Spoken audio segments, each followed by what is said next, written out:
Hey guys, I wanted to make a video today talking about how to get your works approved on Displate. And Displate has a blog called blog.displate.com, and they have kind of like a guide here that will kind of explain some of the things that you have to keep in mind when uploading some images. I've got some questions before in the past on my past Displate videos. People asking me like if you're allowed to upload AI art, and they're uploading AI art, but it's constantly getting banned. But yet they see other people with AI art on Displate, so they're not really sure. And there's generally some misconceptions, and I can completely understand why there are.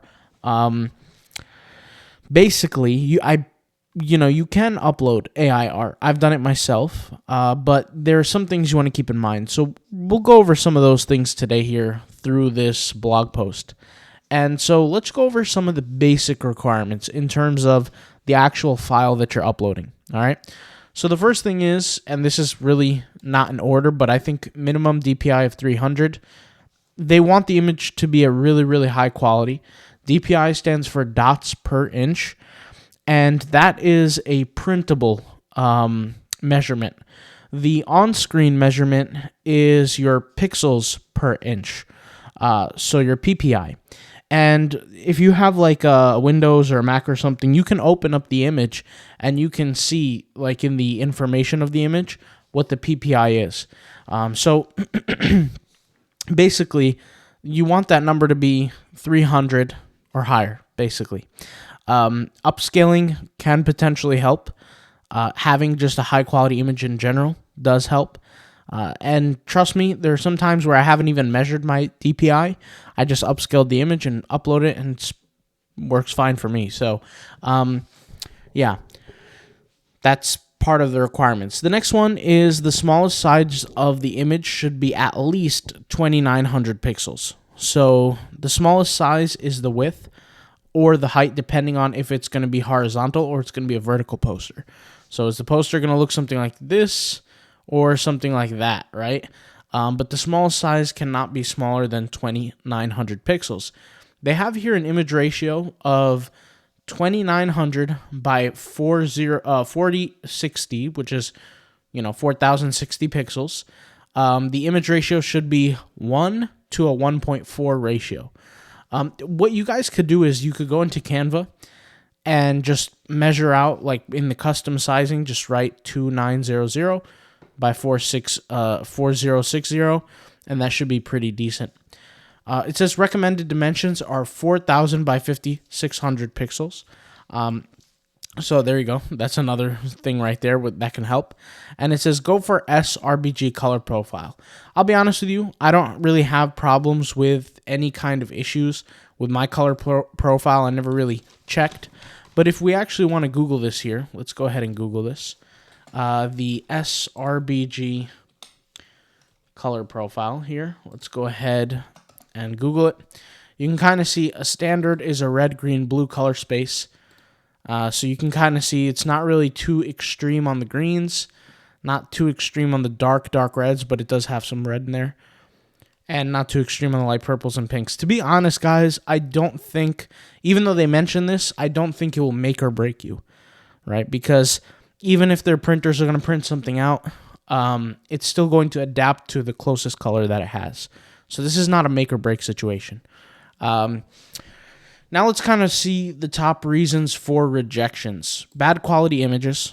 Obviously, if something's pixelated, if something doesn't look right. Manually increase pixel dimensions. This is a huge one. If you want to increase the pixel dimensions, go with an upscale as opposed to a manual increase.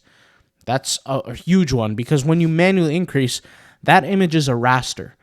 And when you're increasing a raster manually, it's going to get pixelated. The next one you have is filters to increase the quality. They say don't do that. Text and important content too close. And by the way, for the filters don't really increase quality. They just change the color scheme.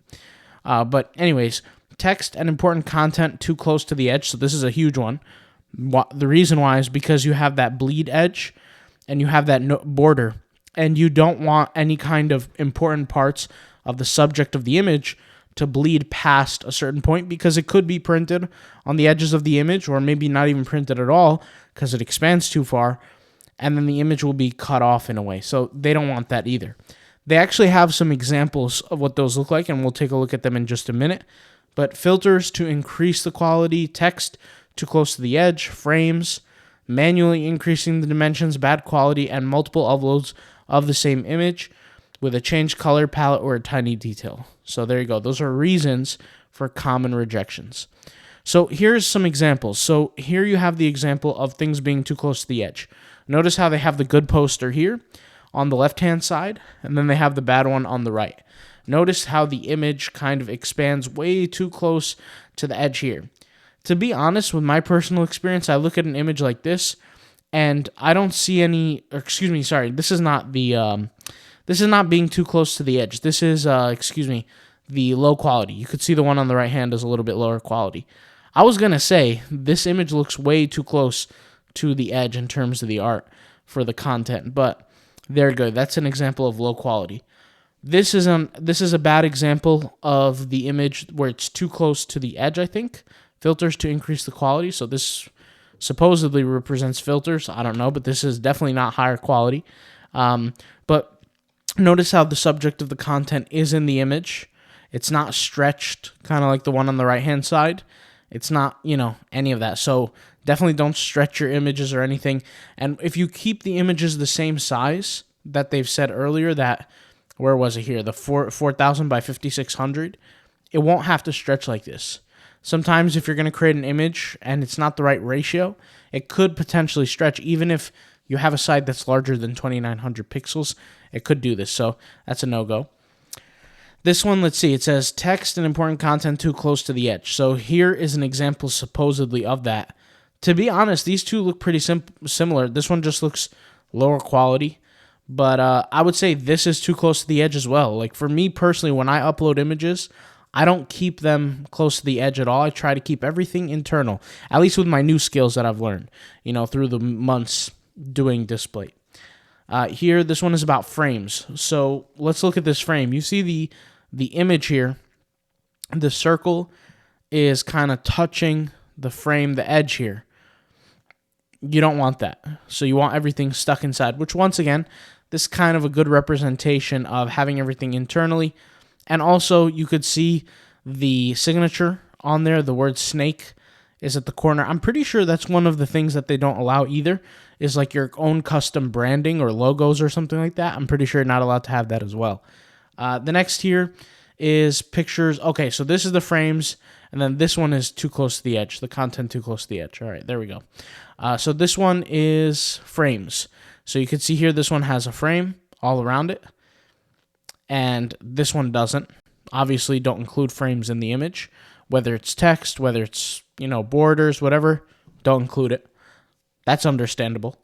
And then finally here we have multiple uploads of the same image with a changed color palette. So this is not an option here on the right-hand side.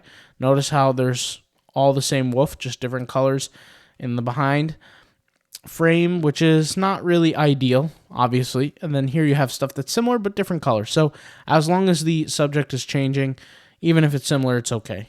So there you go.